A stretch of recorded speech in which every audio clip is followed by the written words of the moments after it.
Hi, welcome back to the channel. Something quite unbelievable has just happened in the global oil market, and it's all because of the war in Iran. Now, most people are looking at this conflict and thinking about the obvious impacts: damage to infrastructure, disruption to supply, and the closure of the Strait of Hormuz. And all of that is true, and it's all very damaging. Oil supply has been squeezed, prices have surged back towards $100 per barrel, and that's creating major problems for the global economy. But there is another side to this story that isn't getting much attention, and that's the fact that this war is actually making Russia, and to a certain extent Iran, an absolute fortune. But now, before we get into the details on all of that, could I ask anybody that hasn't subscribed yet to please hit that subscriber button? It really does help me with the algorithm. It only takes you a second to do it. Now let's start with what the USA has done, because this is where things start to get really strange. In order to stop oil prices going even higher, the USA has relaxed sanctions, not permanently, but temporarily. They've issued waivers that allow oil that was already loaded onto tankers to be sold into the market.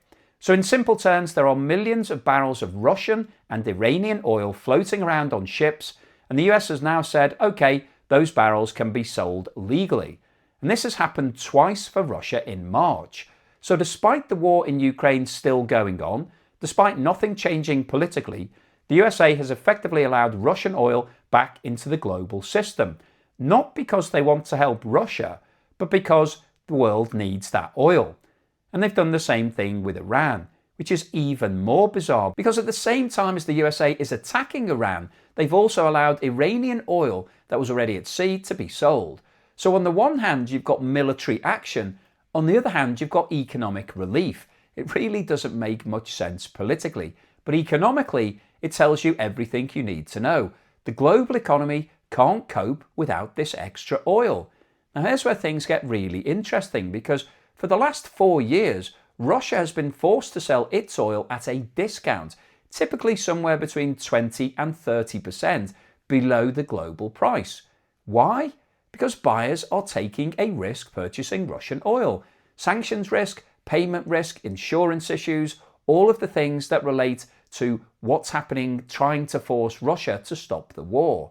So Russia has had to incentivize its buyers. But now the situation has completely flipped.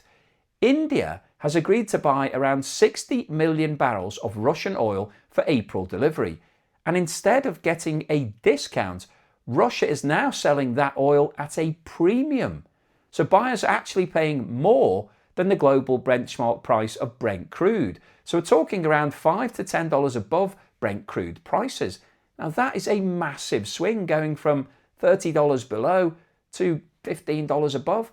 So from being heavily discounted to being in such high demand, you can charge extra, and that's the simple reason why Russia is able to do this. The oil is readily available, it's already on the water, and buyers like India need it immediately. They can't wait for 4 to 6 weeks for everything to be processed, put onto tankers, and then sent to them. They need it now.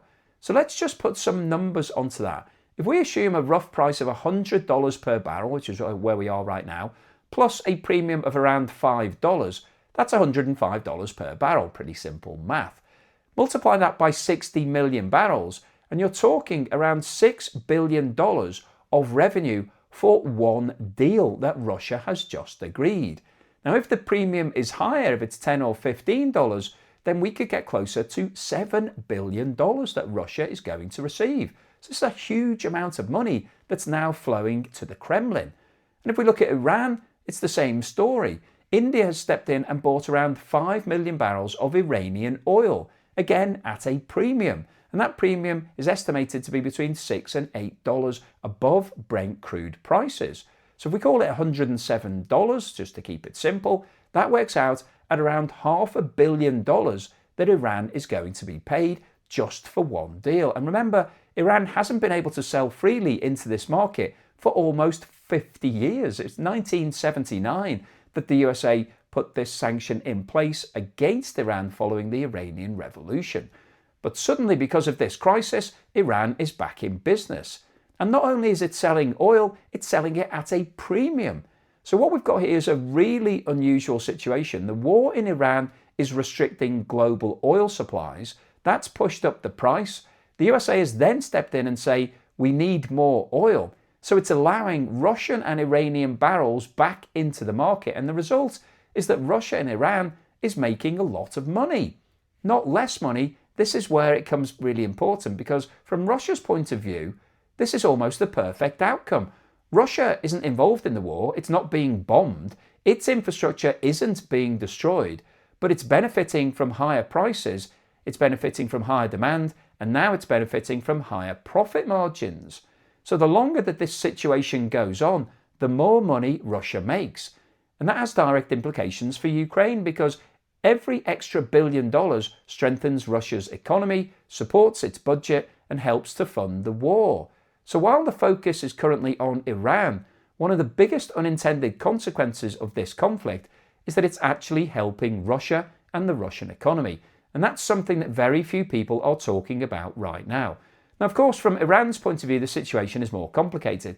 It is making money from these oil sales, but it's also at the same time suffering damage, instability, and long-term economic risks. So it's not a clear win from Iran's point of view. But for Russia, this is almost entirely positive.